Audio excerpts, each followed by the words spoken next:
Welcome to Sky Team's People First with Morag Barrett. Here, we'll be exploring the people side of successful businesses, careers, and lives. We all have a story to share, and there's something to be learned in every story.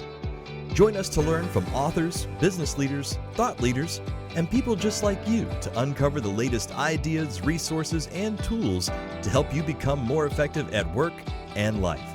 As it turns out, the secret to success is cultivating winning relationships. Business is personal and relationships matter. Welcome to this week's episode of People First.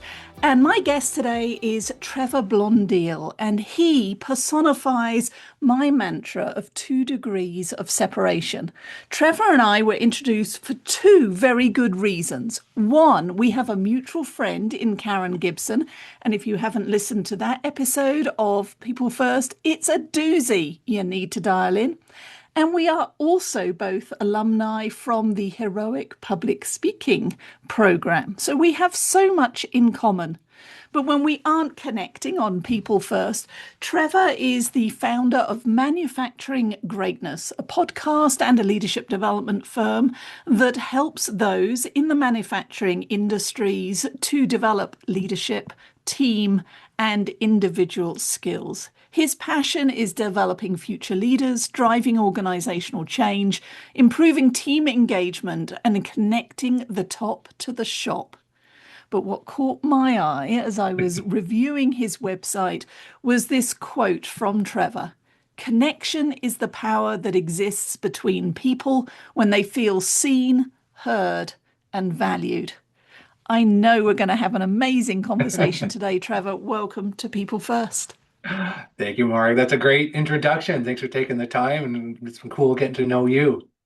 I am looking forward to it. So let's start with the skinny.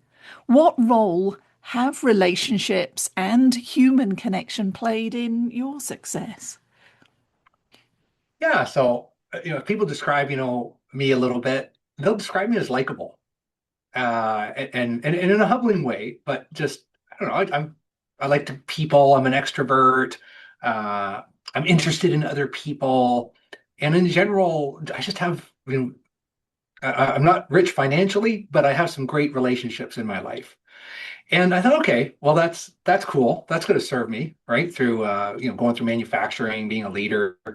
Uh, but then I realized, oh, there's people that don't like Trevor, and there's versions of Trevor that shows up in relationships that can be very damaging. And as I started to get excited, and I had a great career in manufacturing, ran plants for 25 years, getting promoted. There are some behaviors of my bosses that I started to emulate, which wasn't to my core values and who I was. And all of a sudden, Trevor started to be somebody else, right? And then that started to cause some dent in relationships, some that I broke that I can't even repair anymore. And this is coming from a likable guy that just made some poor choices in moments when I was under pressure, and now I know better. Wow. I mean, that level of self-awareness is hard won for any of us, because I think I can look back at times in my career where I have said something, done something, and of course internally I know that I was doing it for the best of all, or the best of me maybe, but the impact it has had is either disproportionate to my intention or completely unaligned. And that isn't other people's fault, that's ours. And it's easy to look out and see the toxic leaders around us and point the finger and blame. It takes courage and vulnerability to hold the mirror up and recognize that by other people's definition of toxic leader, I've been that person. I have been the adversary that I talk about in Cultivate, and then choosing to show up differently, to acknowledge it, own it, and show up differently. That's where growth can happen. Oh yeah, and I just had some good resources, and I was reading this pretty cool book, Oh, and snap. Look at that. Here's one I wrote earlier. So I know you'd sent me a beautiful book review that you're planning to publish about Cultivate. So huge hugs and thanks for that. And please write well, me a review on Amazon. That's the other thing. But you will. yeah, but And so what I go took on. out of that was, when we start like thinking of people in a certain way, like I'm thinking about this maintenance supervisor, and he just wasn't engaged, and I'm just like, I just kind of had to drive him. And what you said, Mark, was like, if you say, well, they're just acting like a 3-year-old. As soon as Hmm. we start doing that, and that resonated with me because I had some moments in my career where I started to do that. And once you start to write somebody off in a relationship, it changes the whole dynamics because you're thinking that other person is the problem, but how you're showing up, how you're framing it is starting to impact that whole relationship. So you're actually Hmm. advocating that behavior of a 3-year-old. So that section really hit home with me. And it was like, yeah, you know what? We got to be more. And my whole thing is like, be curious. Like if we can remain in that state of just, that's a t-shirt that I'm going to get that's going to say, just be curious. Because if we can remain in that state, it's like, I wonder why they're acting like a 3-year-old. Well, hold on a minute. What do I own in that? Right? Like, how am Hmm. I fueling that, or how am I diffusing that? And I think that's transformational, and that part like really resonated with me. So I love that because by becoming friends at work, which is part of the Gallup 12 questions, do I have a best friend at work? And it's the riff that we took on you, me, we, why we all need a friend at work and how to show up as one. It doesn't actually lower standards. When we become a friend at work, and as you've said, we're curious about what might be driving the behavior of that shift supervisor, understanding the whole person, we can still articulate the expectations and standards that need to be met. But now we can be more creative about how we meet them together, taking into account whatever is driving that behavior, whether it's a lack of understanding of the workplace expectations, maybe it's something happening in their home life that is impacting them for the next few weeks or months, in which case we know there's a time horizon. How do we work through it and be better together?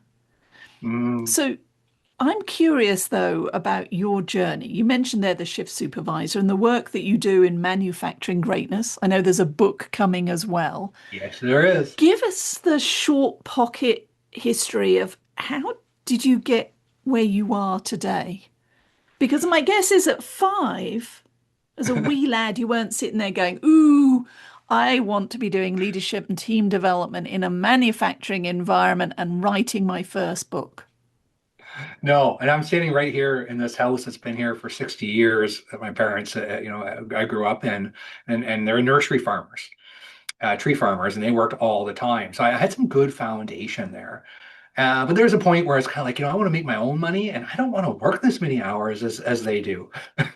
So somehow I thought manufacturing was going to be less hours than nursery farming. So Hmm. maybe not. And so yeah, I went down that path, and because I thought I was interested in manufacturing, and it was just seemed like a good paying career, and it was a place where I could advance, and I believe in 2026 it is that today. It's not necessarily perceived that way, and that's part of my mission is to is to shift the industry of like it doesn't have to be this way. It's got this reputation. So we're doing some research, and we're doing obviously writing the book on the framework. But there was a moment where so I grab all these engineers because I get and supervisors, and I'm running this plant, and I get this call. So 9 o'clock in the morning, I bring everybody into a room, and I got great leadership training. Like Trevor is likable. He's got all the training. Hey, everybody, we need these cycle times. By the end of the day, corporate call, they need this. And everybody good? So I told, let's go back to my desk. I told them everything. And my assistant, Amy, walks in, and she's like, huh, you really pissed those guys off. I'm like, what are you Like, talking what? about? Like, I'm Trevor Blondeel. I run this place. Like, I know what I'm doing. She says, I don't know, but I could tell that you didn't know. And I thought you should know because they left worse than when they came in. And I'm like, huh. So little pause there in the story, but that's relationships, right? She and I had a good relationship. She was an adversary for me, right? Like she was an ally.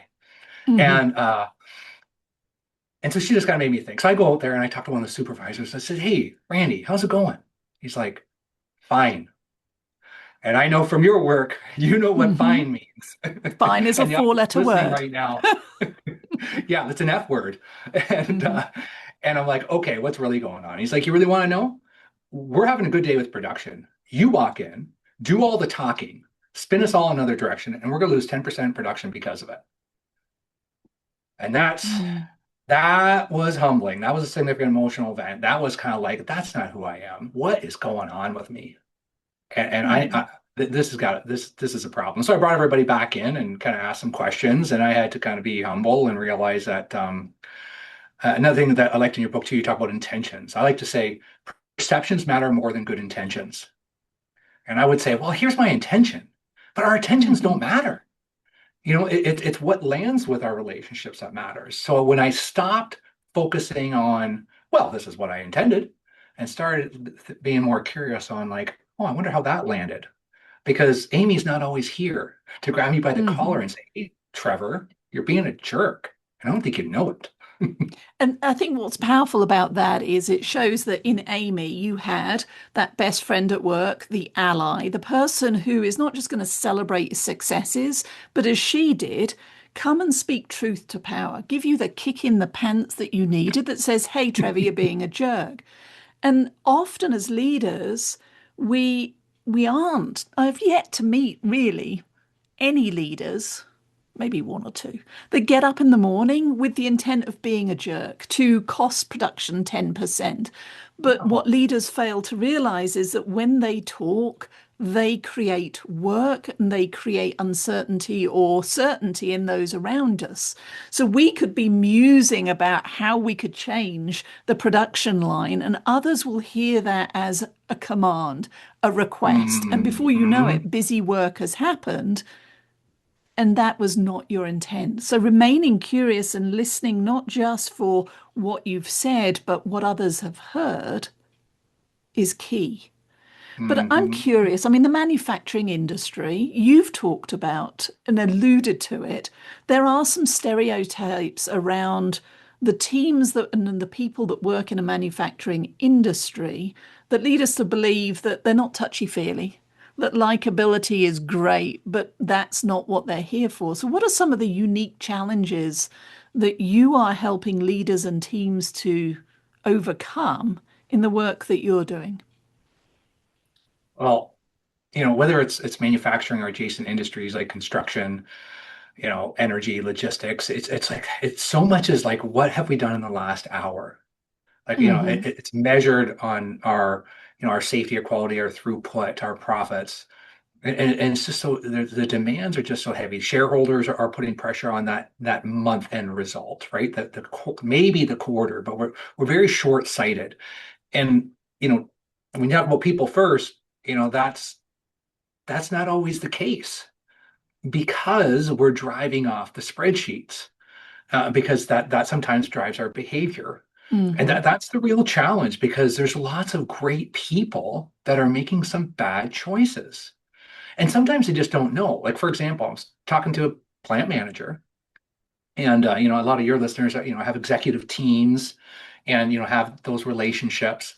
And this individual, this great heart, extremely technical, right? Like really smart. A lot of us get promoted because we're smart and we're good at what we do. And then now is the boss, right? And Hmm. and all of a sudden some deadlines are getting missed, right? So he's doing a good job. He's like, hey, you know what, Morag, I see that you missed the deadline on Friday. What do you need till Tuesday? Just a reminder. So let's try to do more reminders. But in the relationship, and same thing with my son, who is a counselor, and he has a co-worker that went to his boss and kind of said, hey, I didn't really like your approach. And so you start getting these little things at work, and there's something that can diffuse all that, which is just you just got to go in there and name it, like David did in your story, right? Where there Hmm. there was a story in your book, and all three stories have something in common, which is we just got to have the courage, and you can't have that courage without the vulnerability, as Dr. Brene Brown would say.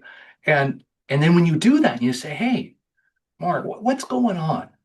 Like, I'm just picking up that I seem to be frustrating you because, you know, you said you have this to me by Friday. It's Monday. So what does that mean? Like, what does that mean between you and I? What's going on with you?" And when we can just kind of be a little more upfront, and I believe that deeper conversation is going to transform the whole industry. So, how do you go about creating that deeper conversation? So it takes three conversations. Okay. The first conversation is just how are we showing up? And that's kind of what I was alluding to there, right? Like, how are we showing up? Like, are my intentions matching your perceptions? Like, when some of the questions that leaders will ask each other when they're in highly performing teams is like, when do you lean in when I'm working with you? Like, when do you want to work with me more? And when do you tune out? Like, what moments do you tune out when I'm talking? Like maybe you'd like to get away from Trevor, and just that. So that first conversation is let's just figure out how we're showing up. And then the other part that really, the second conversation is what you just talked about is expectations. We don't talk enough about it, right? We just, what does good look like? What, Hmm. how, if we don't hit the deadline by Friday, what's the escalation, right? So when are you going to let me know so that, we don't want to get till Friday. And then if this doesn't happen by Friday, what are the consequences for both of us? Like, because if we can look at this as two people and over there is maybe the problem, and we're just two people talking about that, and we want to know what we expect. That's the second conversation is expectations. And then the third one is accountability. And in our world, accountability can build trust. I believe that happens in Hmm. the whole world. But I think it builds trust when we're transparent with it and it comes from clarity. And I think it shows that you care about me if you come in and say, "Hey, Friday." And it's like, what's going on? Like, you said you're going to deliver this, so that now we got some accountability. I believe those three conversations, we got to kind of go back and forth. And I call them gaps in our framework. It's Hmm. just like these are just gaps, but it's just three conversations. So, what I heard then, the first one is the showing up gap, which is all Hmm. about being curious about when do you lean in and when do you lean out when you're working with me, i.e., when my Hmm. phone number appears on your phone, your eyes Yes. roll with ugh, or do they go with, oh, this is going to be interesting? Then the Yeah. expectations gap, i.e., what is the problem we're solving? What are the results we need to deliver? And then the action gap being, what are you doing? What am I doing in order to deliver those results? Yeah. And I just called it, it's accountability. It's just like accountability gets confused for awkwardness and progressive discipline. It has Well, nothing to certainly, do with that. It actually builds relationships. yeah, absolutely. Clarity. And what I see in mistake making with the leaders I work with is that misassumption of, oh, you've been doing this for 10 years, 15 years, Trevor, you know what is expected, or you're smart enough, you'll work it out. And often leaders or team members will, but at what cost? Either at frustrating me as the boss because you didn't get there fast enough, or you stepped on Hmm. toes along the way, or maybe just the rules of engagement are different in this organization compared to before. But if we don't Yes. sit down and have that conversation, how would I ever know? Yes. Yeah. It's different landscapes. If you don't ask the questions, we don't have to, I think that's what's going to separate. Like if you're listening right now and you're driving, listen to this, it's like, what assumptions are you making? Right? Like, what questions do you need to ask? You don't have to wait. You could say, "Hey, what are you expecting out of this? What does good look like?" And just kind of going back and forth and just cultivating those relationships or those conversations. It works.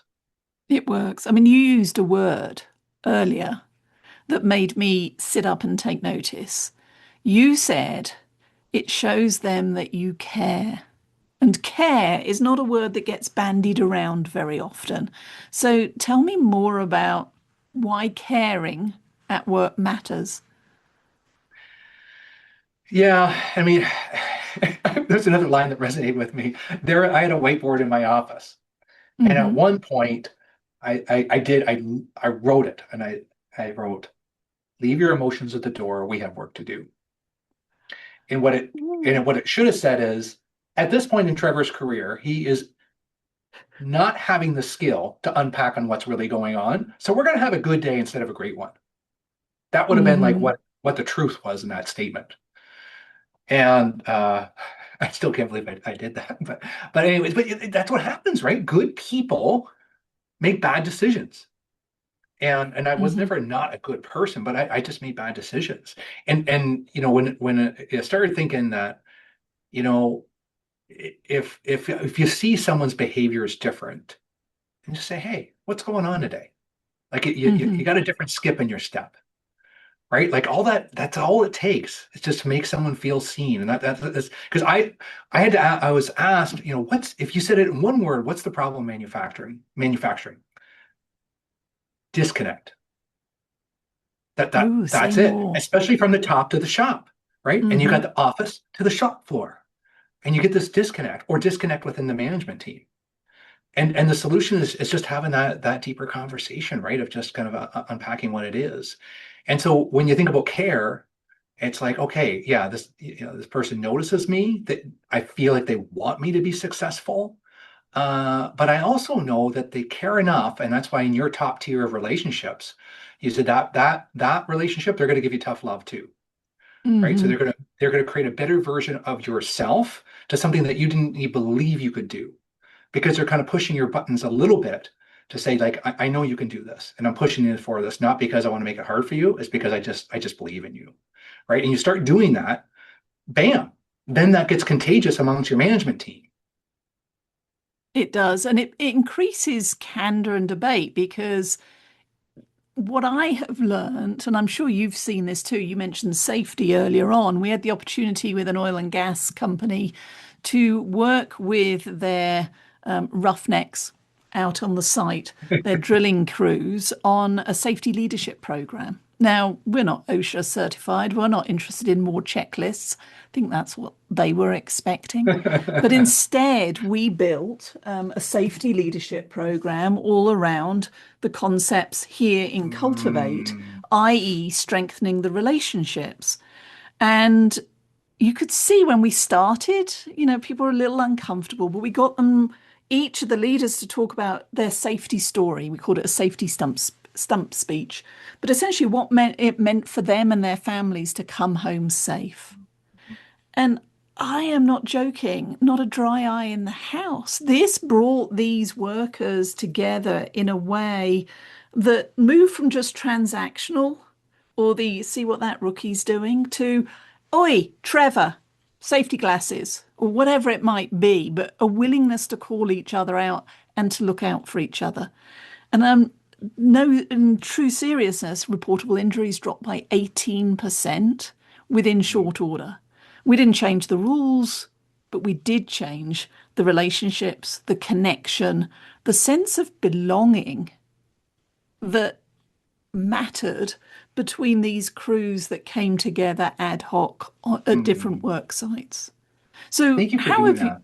how have you seen it? Because I know emotional intelligence, relationships, team building, these are all part of your toolkit. How have you seen that impact the shift leads, the workers that you get to collaborate with? It's a challenge because when I first started my business, 10 years ago, I put on there like emotional intelligence. No, nobody in the group that you're doing the safety with, they're not asking for emotional intelligence, right? Like, nobody is. And they're not asking for deeper relationships. So Nope. that is the challenge, right? So it is kind of thinking about, like, what's the outcome you're looking for? And if three people got hurt in the last year, it's easy to say, well, this is kind of a freak situation over Hmm. here, and it's manufacturing, man. People are going to get hurt in construction and manufacturing. I'm like, no, they're not. They're Hmm. not. There's no reason that people should get hurt in manufacturing or construction any more than the office. It's just excuses. And what it really is, it's exactly what you just said. It's getting in that room. It's not about the checklist. It's about the mindset. right? Like, are we all having that mindset? And the only way you do that is through talking it through as a group, which is Hmm. exactly what you did. So that's why I want to say thank you, because we need to transform the industry, that it is a safe industry, and that you will have good quality there. You'll feel valued, and we just got that behavior. But that's how the shift happens, is that we got to have those conversations. So like if you're listening to this now and you're thinking now, well, what can I do here? I mean, it's some of the questions that you have in your book. It's just a matter of like really kind of questioning when people have the perception that production is more important than anything else.